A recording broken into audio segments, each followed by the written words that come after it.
नाज़रीन, आदमपुर में हारी आबादगार एक्शन कमेटी तरफ़ां नकली बिज दवाऊं ऐं भाण विकिरो कंदड़नि ख़िलाफ़ एहतजाजी रैली कढी वई। तफ़सील ॾिसूं था माजिद अली कलवड़ जी रिपोर्ट में।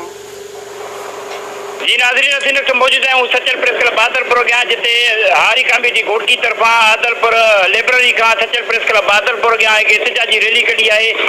अचो तुम सां ॻाल्हि ॿोल कयूं त वधीक जो छा चवणु आहे। हीअ असांजो हारी आबादगार एक्शन कमेटी जो पूरे ज़िले में जेका तहरीक हली आहे, उन तहरीक एतिरो रंग लाथो आहे जो ॿ भेरा असां डीसी सां मुलाक़ात कयो आहे ऐं उनमें कारखानेदार, उनमें ज़रायत जा जेके बि ऑफिसर आहिनि सभिनी खे उन पाबंद बणायो आहे ऐं उन सां गॾोगॾु डीसी साहब इहो ऐलान बि कयो आहे त व्याज वठंदड़ खे बि पाबंद बणायो अथई त कॾहिं बि व्याज न वठ। ऐं असीं मुतालबो था कयूं त हिननि जेको आहे डीलरनि जेके 2 नंबर दवाऊं विकितियूं आहिनि या जेको हिन ज़रात खे हथ वठी तबाह कयो आहे, पंहिंजा उल्लू सिधा करे ऐं ज़रात खे तबाह करे हिन हितां जे हारियुनि ऐं आबादगारनि खे तबाह कयो आहे। ऐं उमेद इहा आहे त असीं हिननि खे कैफ़रे किरदार तक पहुचाईंदासीं। 2.5 लख एकड़ जेका ज़मीन आहे जिते फसल थियो पुटी जो, उनखे ज़रात खाते ऐं नकली कंपनियुनि ऐं डीलरनि व्याजखोर डीलरनि गॾिजी करे तबाह कयो आहे, जंहिंमें असां सरापा एहतजाज आहियूं। कमू शहीद खां असां हीउ सिलसिलो मुज़ाहिरनि जो शुरू कयो आहे।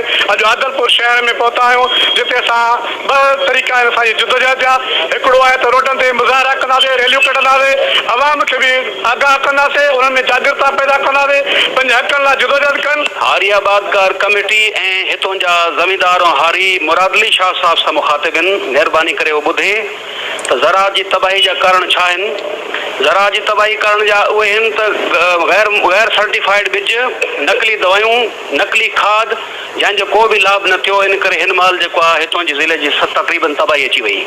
इन करे सभ खां पहिरियों असांखे करिणो इहो आहे त ढल माफ़ कया वञनि बोर्ड ऑफ रेवेन्यू, उनखां पोइ आफ़ज़दा इलाइक़ो हिन खे करार ॾेई करे ऐं कम अज़ कम रबी क्रॉप जो फ़िक्र कयो वञे। डिस्ट्रिक्ट घोटकी ज़रे ज़िलो आहे जंहिंखे हथ वठी करे हितों जी माफ़िया तबाह ऐं बर्बाद कयो आहे, जंहिं मंझि एग्रीकल्चर जो अमलो ऐं नॉन रजिस्टर्ड कंपनियूं हलाईंदड़ डीलर ऐं हितों जा व्याजखोर जेको असांजे डिस्ट्रिक्ट घोटकीअ जे हारी आबादगार खे बर्बाद कयो आहे, जेको 5 सालनि ताईं हारी आबादगार जेको आहे सिधो न थी सघंदो।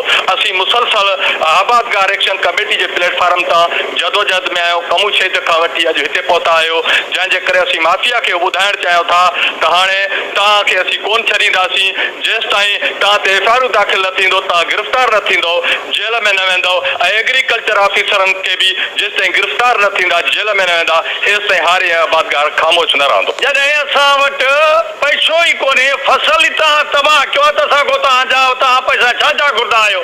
कोई पैसो न ॾींदासीं, न मूल ॾींदासीं, न व्याज ॾींदासीं।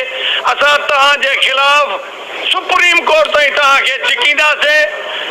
तव्हां 2 नंबर दवाऊं विकिणी करे, 2 नंबर बिज ॾेई करे, 2 नंबर खाधूं ॾेई करे असांजे हारी आबादगार खे बर्बाद कयो आहे। जे उहो बर्बाद आहे त तव्हां बि आबाद न थी सघंदो। जी नाज़रीन, उहे आबादगार कमेटी अॻुवान जंहिंजो चवणु आहे त घोटकी ज़िले में एग्रीकल्चर या ज़रईया जेके अफ़सर आहिनि जेको आहे त नकली दवाऊं ज़रई पाण जे ख़िलाफ़ कार्रवाई न करण जे करे आबादगारनि खे कापारो धक रसियो आहे, जंहिंजे करे का बि फसल न थी सघी आहे। हुकूमत बाला ऑफिसरनि खे घुर्जे त हिननि करप्ट अफ़सरनि ख़िलाफ़ कानूनी कार्रवाई करे आबादगारनि सां इंसाफ़ फराहम कयो वञे। कैमरामैन निसार मंतईम सां गॾु माजिद अली कलवड़, टाइम न्यूज़ आदमपुर। नाज़रीन, माजिद अली कलवड़ जी रिपोर्ट मां ॾिठी सिंध समाचार में फ़िलहाल एतिरो ई। अमां ॾिसंदा रहो टाइम न्यूज़।